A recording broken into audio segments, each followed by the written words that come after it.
Saudara, militer Israel merilis rekaman video yang menunjukkan pasukan mereka menyerang jalur Gaza. Pasukan Israel menyebut memerangi kelompok Hamas saat warga sipil masih terjebak dalam pertempuran dan ratusan ribu orang melarikan diri ke wilayah lain.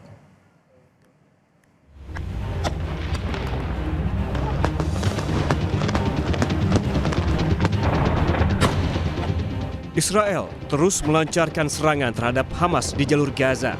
Dalam rekaman video yang dirilis oleh militer Israel, tampak mereka tengah beroperasi di jalur Gaza, di mana banyak warga sipil terjebak dan belum mengungsi. Pada Senin malam, kobaran api terlihat di jalur Gaza saat operasi darat militer Israel terus berlanjut. Serangan udara Israel Senin malam meratakan sebuah bangunan tempat tinggal yang dihuni sekitar 80 orang. Warga Gaza mengatakan, terjadi pertempuran sengit di kota Khan Yunis di Gaza Selatan dan di kamp pengungsi di Jabalia di Gaza Utara.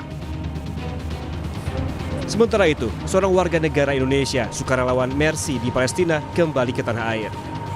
Farid Zanzabil Al-Ayubi tiba di Bandara Soekarno-Hatta, Tangerang, Banten, Rabu dini hari. Ia bersama dua rekan sukarelawan berada di Rumah Sakit Indonesia di Gaza Utara. Terima kasih doanya untuk semua yang selalu doain kami yang ada di Gaza. Amin. Dan semoga yang dua relawan di sana semoga selalu dilindungi oleh Allah. Amin, Allah amin.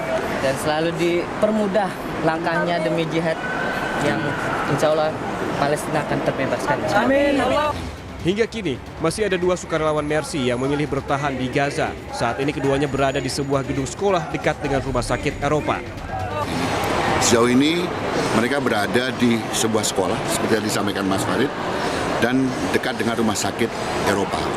Nah, setiap hari, setiap saat kami dari pusat dan juga dengan tim yang standby dari KBRI Kairo selalu berusaha untuk menjalin hubungan.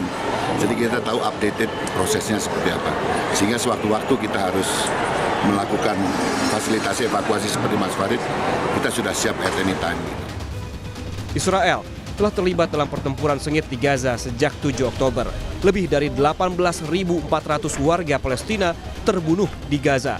2/3 dari korban tewas adalah perempuan dan anak-anak.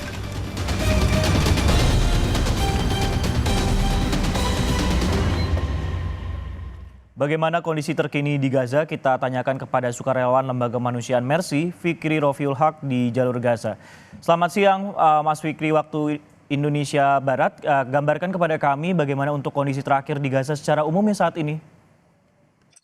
Ya, selamat pagi Mas, waktu Gaza, dan memang sampai saat ini serangan-serangan dari pihak Israel masih terus dilancarkan ya ke seluruh jalur Gaza. Pada umumnya mereka memang melancarkan ke seluruh jalur Gaza, tapi saat ini mereka fokus di jalur Gaza Utara dan juga jalur Gaza bagian selatan. Walaupun memang di jalur Gaza bagian tengah dan juga City juga masih beberapa kali mereka serang, dan saat ini memang korban jiwa yang dari informasi dari Kementerian Kesehatan bahwa lebih dari 18.600 warga meninggal syahid, dan mayoritas mereka adalah anak-anak. Kalau tadi salah 7.000 sampai 8.000 mereka adalah anak-anak, dan juga 6.000 lebih adalah wanita, dan juga korban luka-luka juga sudah mencapai 50.400 kurang lebih, dan lagi-lagi kebanyakan mereka adalah anak-anak dan juga perempuan. Dan memang saat ini juga bukan hanya dari serangan udara saja, bahkan serangan-serangan darat pun sudah dilancarkan oleh pihak Israel, baik ke kota Khan Yunis, jalur Gaza bagian selatan, maupun di jalur Gaza bagian utara. Dan memang yang sangat miris saat ini yang ada di jalur Gaza Utara, banyak sekali penangkapan dan penyiksaan serta pembunuhan massal dari pihak Israel terhadap warga sipil yang mereka masih terjebak di sana, dan mereka memang berlindung di sekolah-sekolahan PBB. Dan saya juga mendapatkan informasi dari media lokal bahwa banyak sekali sekolah-sekolahan PBB yang hancur total, bahkan dindingnya pun sudah tidak nampak. Bahkan ada satu sekolah yang dibom langsung secara rata dengan tanah oleh pihak Israel. dan memang sampai saat ini juga penangkapan terus masih dilakukan, bahkan tercatat lebih dari 160 wanita, dari wanita hamil dan menyusui dan serta anak-anak kecil ditangkap oleh mereka, dan lebih dari ratusan pria yang di atas umur 15 tahun ditangkap oleh pihak Israel. Untuk di kota Khan Yunis ini sampai saat ini juga masih terus serangan-serangan darat dilakukan oleh pihak Israel, dan masih banyak pertempuran.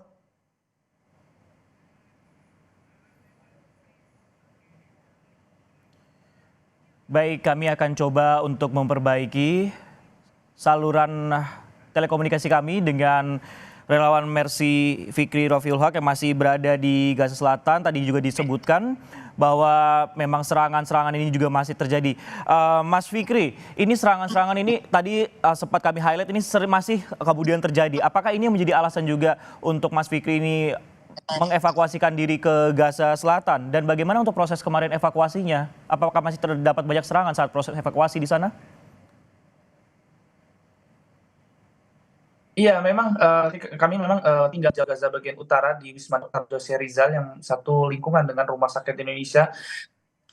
Kami memang berjuang sampai titik nafas terakhir, karena memang seperti yang saya sampaikan, yang di dekat area Rumah Sakit Indonesia, di luar area Rumah Sakit Indonesia, dan saat itu sudah ada serangan langsung ke bangunan Rumah Sakit Indonesia sebelum kami evakuasi, sehingga Direktur Rumah Sakit Indonesia memerintahkan untuk para pengungsi, korban luka-luka, para jurnalis serta para relawan serta yang ada seluruh di Rumah Sakit Indonesia saat itu, mereka untuk mengungsi ke jalur Gaza bagian selatan. Dan juga memang ketika sebelum genjatan senjata pun mereka juga ketika kami sudah berhasil dievakuasi ke jalur Gaza bagian selatan, dan sebelum genjatan senjata itu terjadi pada Jumat lalu ya, pada Jumat 2 pekan lalu kalau tidak salah, dan memang mereka juga sudah menghancurkan beberapa bangunan di Rumah Sakit Indonesia serta wisma kita, sehingga memang saat ini Rumah Sakit Indonesia tidak bisa dapat beroperasi. Dan memang ketika kita evakuasi ke jalur Gaza Selatan, di situ ada checkpoint oleh pihak Israel antara Gaza Utara dan juga Gaza Tengah, dan di antara Gaza Utara dan Gaza Selatan maksud kami, dan mereka berada di jalur Gaza bagian tengah, dan memang di situ semua warga diperiksa. Dan memang karena kami memang warga negara asing, kami hanya membantu korban luka-luka untuk menurunkan mereka dari bis, karena mereka memerintahkan begitu, dan juga kami membantu untuk menaikkan lagi korban untuk kita naikkan lagi ke bis. Dan saat itu memang Oke. bis yang harusnya bisa menumpang 50 warga saat itu dipepet-pepet sampai 120 sampai 150 warga. Baik, Mas Fikri, ini kan dievakuasi untuk masyarakat ataupun juga korban luka-luka yang berada di sana. Ini korban ini dievakuasi karena apakah rumah sakitnya ini benar-benar sudah tidak bisa beroperasi, dan kalau iya, dibawa kemana kemudian untuk korban ini, Mas Fikri? Iya, sebenarnya Rumah Sakit Indonesia ini memang sudah lama sekali kehabisan solar, sehingga memang dari kami dari organisasi Medical Emergency Rescue Committee yang memang memfokuskan membantu Rumah Sakit Indonesia, sudah kita membeli 3.000